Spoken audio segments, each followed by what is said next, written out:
আমাদের অন্যায় অপরাধ হবেই, কারণ আমাদের ভিতরে আল্লাহ তাআলা দিয়েছেন নফস, আত্মা।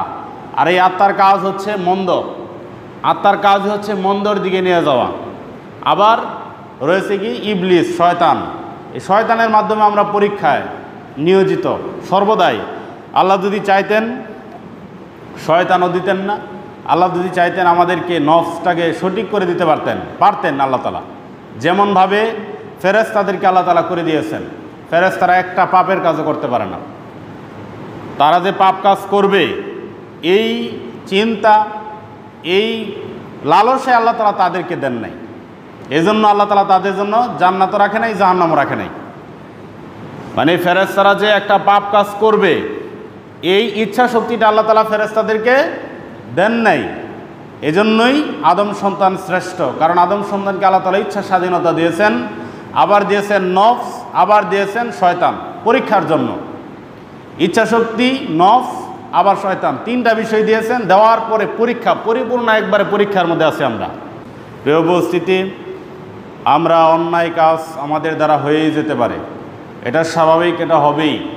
রাসূল সাল্লাল্লাহু আলাইহি ওয়াসাল্লাম এজন্যই বলেছেন কুল্লু বানি আদম খাত্তাউন ওয়া খায়রুল খাত্তাইনা তাওয়াবুন, যে প্রত্যেক আদম সন্তান পাপী, তবে উত্তম পাপী হচ্ছে ওই ব্যক্তি যে ব্যক্তি পাপ করার পর সাথে সাথেই তাওবা করে আল্লাহর পথে ফিরে আসে, অনুশোচনা করে, ইস্তেগফার করে যে হে আল্লাহ আমার এটা ভুল হয়েছে, আমি এটা পরবর্তীতে করব না। এইভাবে করে যারা তাওবা করে ফিরে আসে, আল্লাহ রাসূল সাল্লাল্লাহু আলাইহি ওয়াসাল্লাম বলছেন ওয়া খায়রুল খাত্তাইনা তাওয়াবুন, ওই ব্যক্তি হচ্ছে উত্তম পাপী। পাপীর মধ্যে উত্তম পাপী সে, যে পাপ করার পর সাথে সাথে আবার তাওবা করে ফিরে আসে। আমাদের অন্যায় অপরাধ হবেই, কারণ আমাদের ভিতরে আল্লাহ তাআলা দিয়েছেন নফস, আত্মা। আর এই আত্মার কাজ হচ্ছে মন্দ, আত্মার কাজ হচ্ছে মন্দর দিকে নিয়ে যাওয়া। আবার রয়েছে কি ইবলিস, শয়তান। এই শয়তানের মাধ্যমে আমরা পরীক্ষায় নিয়োজিত সর্বদাই। আল্লাহ যদি চাইতেন শয়তানও দিতেন না, আল্লাহ যদি চাইতেন আমাদেরকে নফসটাকে সঠিক করে দিতে পারতেন আল্লাহ তাআলা। যেমনভাবে ফেরেশতাদেরকে আল্লাহ তাআলা করে দিয়েছেন, ফেরেশতারা একটা পাপের কাজও করতে পারে না। তারা যে পাপ কাজ করবে এই চিন্তা, এই লালসায় আল্লাহ তাআলা তাদেরকে দেন নাই। এজন্য আল্লাহ তাআলা তাদের জন্য জান্নাতও রাখে নাই, জাহান্নামও রাখে নাই। মানে ফেরেশতারা যে একটা পাপ কাজ করবে এই ইচ্ছা শক্তিটা আল্লাহ তাআলা ফেরেশতাদেরকে দেন নাই।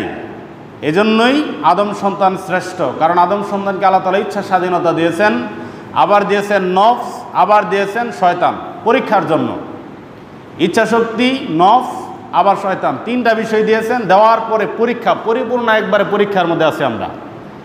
এখন এই তিনটাকে ওভারটেক করে, তিনটাকে আপনি এড়িয়ে গিয়ে আপনি যদি ইমানদার হতে পারেন, তাকওয়াবান হতে পারেন, তাহলে আল্লাহ রাব্বুল আলামিন আমাদের জন্য রেখেছেন জান্নাত, যেই জান্নাতের শুরু আছে শেষ নাই, যেই জান্নাতের শুরু আছে শেষ নাই। শান্তির কোনো উপমা হয় না, শান্তির কোনো তুলনা হয় না। যা চাবেন জান্নাতে তাই পাবেন, জান্নাতে যা চাইবেন তাই পাবেন।